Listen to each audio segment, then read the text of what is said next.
What's up, everybody, and welcome back to the channel. It is I, your friendly neighborhood Tony, and today we are reviewing another Blu-ray. We have the 2011 animated action-packed thrill ride of The Adventures of Tintin.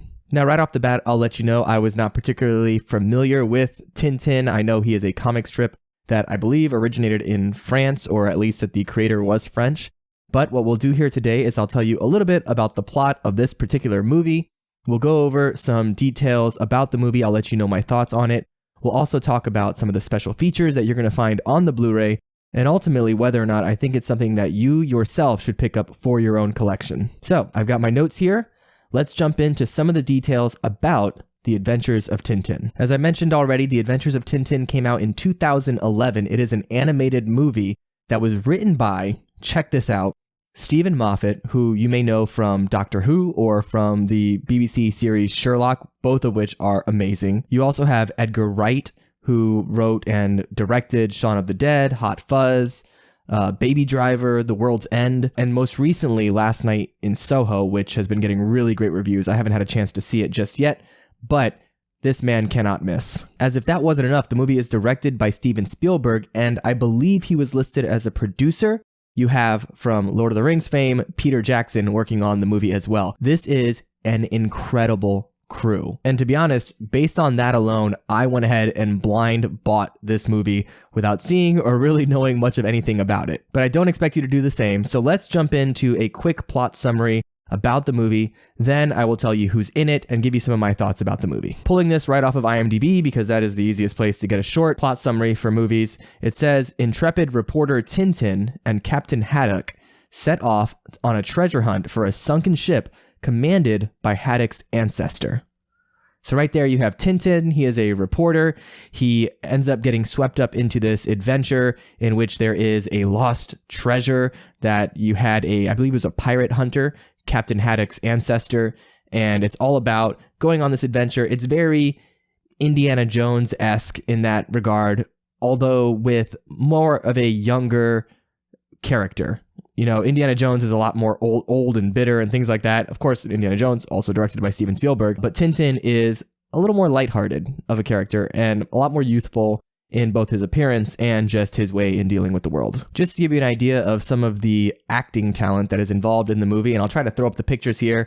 I don't know if you guys saw a recent video, but I'm just getting used to sorting out some of the video editing software, so I'll try to throw up pictures of these actors. But there are a few names that you will definitely recognize. You have Daniel Craig playing the character of Sakharine, who really disappeared into his character. I couldn't even tell that that was his voice, although I'm sure if I had seen his face while he was doing it, it would make sense in my brain, but I just did not put that together. You also have Andy Serkis, who, of course, any animated film that involves Peter Jackson is going to have Andy Serkis in it. He plays Captain Haddock. And starring in the lead role of Tintin, you have an actor by the name of Jamie Bell, who I haven't seen a lot of his work. I know when he was younger, he played Billy Elliot in the movie Billy Elliot. He also was in a couple of movies that didn't do very well. For one, you have the Fantastic Four movie that came out in, I think, was it 2016? I forget the exact year, but not that long ago. It was horrible, though.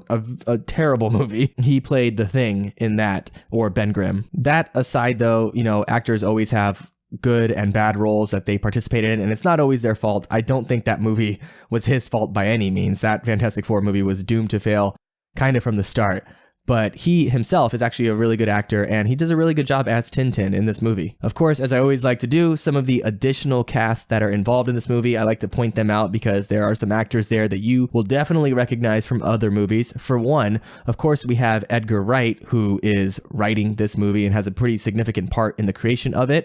And as you do with Edgar Wright, just as Peter Jackson did with Andy Serkis, Edgar Wright likes to bring his homies in. So you have Simon Pegg and Nick Frost, both playing the Thompsons. If you're familiar with Tintin, there are these two cops that I think they're brothers, and they're not brothers because their last names are spelled differently, but they have the same last name, Thompson, one with a P, one without a P, and they look identical. It's kind of like this ongoing joke with the comic strip. You also have Toby Jones playing a role in this. He was Dr. Arnim Zola in the Captain America movies, or where I know him from, and you may as well. He played Dobby in the Harry Potter series. And finally, the last role that I want to point out is a gentleman by the name of Kerry Ellis, who I hope you know who that is. He was in The Princess Bride. He was in Robin Hood, Men in Tights. He was in a lot of stuff back in the 90s and still doing his thing to this day. I really enjoy seeing him in movies, and he has a smaller role in this one as well. So getting into some of my thoughts about the movie itself, I will say right off the bat, I don't know how it got made.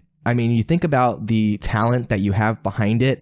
You think about Tintin, which is not very popular in the States or in Canada per se. And the fact that they were able to pour as much money and time and talent into bringing this to formation is kind of stunning. As I mentioned before, if you don't know a lot about Tintin, he is in essence a younger Indiana Jones or Nathan Drake from the Uncharted series or Tomb Raider, except being a young boy instead of, Lara Croft. And I say all those things as if Tintin is influenced by them, but in fact, it's quite the opposite. Tintin has been around for 80 plus years. I think it was the 1930s when the comic artist Hergé first put pen to paper and created this character. So all of those movies and games and shows that are influenced off of this. That being said, I do think it's one of those situations where you have a core of a concept and it does improve over time with further iterations. So for example, for me, something like Indiana Jones is going to be more enjoyable than Tintin,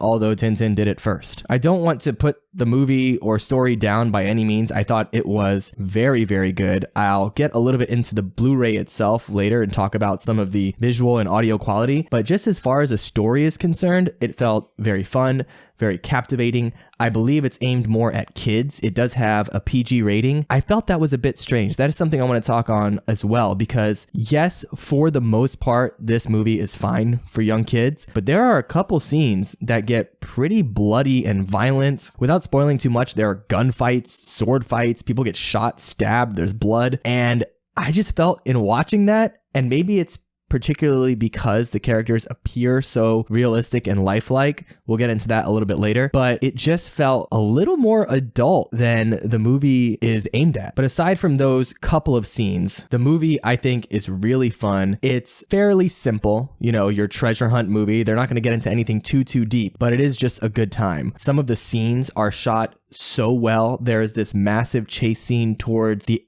end of the second act that is nuts. It is completely bonkers. I think you see it in the trailer, so it's not really spoiling anything, but they make their way through this European, I think it was European, or was it North African? I forget exactly where they were at the time, but there is a chase scene through the city, and it is incredible. So overall, the movie is really well created. The animation, the art style, they went for a kind of blend between animation and live action. And this was kind of one of the earlier movies that did that. I think the only thing I can really think of prior to it was something like the Final Fantasy movie that came out in the early 2000s, where they kind of crossed that uncanny valley where the characters were animated, but they just looked so human-like. And they did that as well with this movie, but I felt like it was more natural personally. So it's very well animated. You can tell they poured a ton of money into making this movie. The story is fun and entertaining, and you can tell they really kind of left it open towards the end to continue with sequels. I know there was some chatter about Peter Jackson making the sequel to this and then maybe going back to Steven Spielberg for the third movie in the series, but here we are almost 11 years later and we have had nothing. It's been kind of stuck in pre-production hell for the past decade. So I don't know if we are going to get anything further in this series.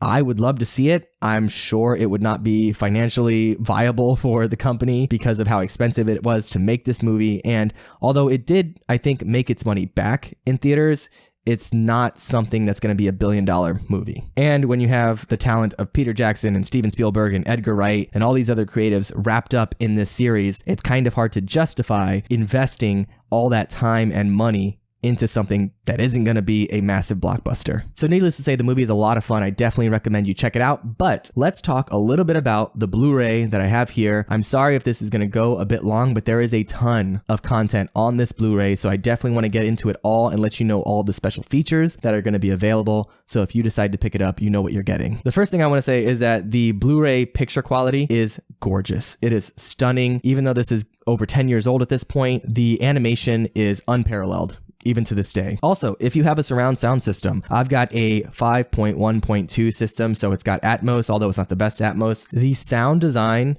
and the way that they orchestrated the surround sound in this is incredible. It's not just, big explosions and gunfire and airplanes and things like that, but it's even in the most subtle moments. You're hearing sound from all of your satellite speakers and everything, and it sounds amazing. So if for nothing else, just for the picture and audio quality, I think Tintin is definitely worth you picking up on Blu-ray. But let's get into some of the special features. I have them all written down here with just little notes to let you know what you're getting. Right off the bat, I want to say that Spielberg sticks with tradition as he always does. It is so disappointing, but he never does director commentaries, and that does not change for this movie. There is no director commentary, unfortunately. That said, you do get about an hour and a half of featurettes that are showing all of the creative process from the first day of shooting to the last. That entire hour and a half of content can be viewed just as one continual thing where you just click play all and it goes through the whole process, or you can watch them in separate chapters, and I'll let you know what those chapters are right now. The first one is Toasting Tintin Part 1. Very short. It's basically Spielberg, Peter Jackson, Kathleen Kennedy,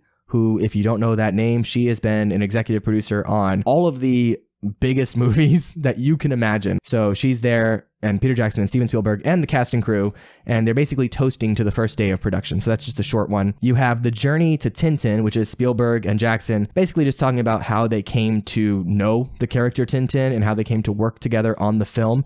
It's really interesting because although Indiana Jones is so clearly similar to The Adventures of Tintin, it would seem that Spielberg wasn't familiar with the character at the time that he was writing Indiana Jones. It just so happened that he created something that was very similar. And in fact, if I remember correctly, and they talk about this in the featurette, so I don't want to spoil everything, the creator of Tintin at the time, I think this was back in the late 80s, I want to say, I forget. But at the time, he actually reached out to Spielberg to talk about potentially bringing the character to a feature film. And then he shortly thereafter passed away, which is unfortunate. But there is a definite connection there between Indiana Jones and Tintin, whether or not it was conscious. You have a featurette called The World of Tintin, which is just a cast and crew talking about really the character of Tintin. You have The Who's Who of Tintin, which is all about the casting process, why they chose certain actors to play different roles, and also just talking a lot about those characters that they played in the movie. There's Conceptual Design, which is another featurette that is basically Spielberg talking about getting Weta involved. If you don't know what Weta is, it is Peter Jackson's company that does all the animation. So it talks about that kind of concept of getting that company together to work on this particular film. There is In the Volume, which does not have anything to do with sound design, despite the name. The Volume is actually the location that they filmed everything that you see in the movie. It's about the size of an indoor basketball court, and it's where they set up all the actors with their motion capture and set up all of the props and everything and filmed so that way they can transpose it into animation. Then you have a featurette called Snowy, from beginning to end, and Snowy is Tintin's dog companion in the movie, and this is all about how they brought that dog to virtual life in the digital world. There is Animating Tintin, which takes you from The Volume, where they did all of the actual physical acting, and then bringing that into the computers to animate the characters, so they kind of follow through that process with the next step. Then there's the score, which I didn't even mention, but of course, who else would you get to do the score in this movie but the legendary John Williams? So there is a featurette with John Williams talking about that whole process. And can we pause for just a moment? I know I mentioned that Peter Jackson, Steven Spielberg, Edgar Wright, all of the Stephen Moffat are all involved in this movie,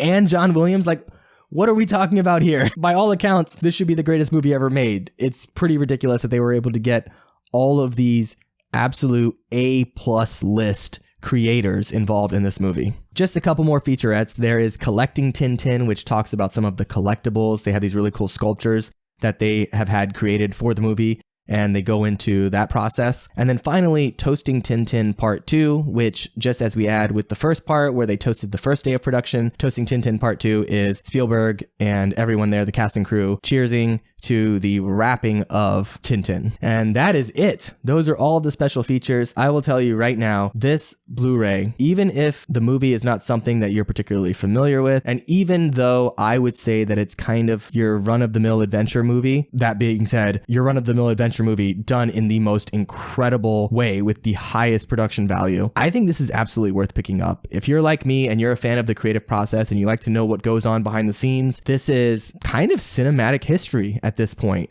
and something I would definitely recommend you picking up. But those are just my thoughts. Let me know what you guys think in the comments below. Have you seen The Adventure of Tintin? Have you read any of the comics? I'd love to hear your thoughts on the story and on the characters and everything below. Or let me know below, what movies did you feel kind of crossed that uncanny valley with animation? I know I mentioned the Final Fantasy Spirits Within movie before, but I'd like to hear if you have any others that you would add to that list. And that's going to be all from me. I want to thank you guys so much for watching, and thank you for subscribing to the channel. We are getting ever closer to 100 subscribers, which is going to be massive for me. If you want to see more of my movie reviews, I have a playlist. I think it's over in this corner, so go ahead and click on into that. Otherwise, if you want to be made aware of any of the new movie reviews, trailer reactions, anything like that, go ahead and click the subscribe button. That way I can see you in the next one. I appreciate it.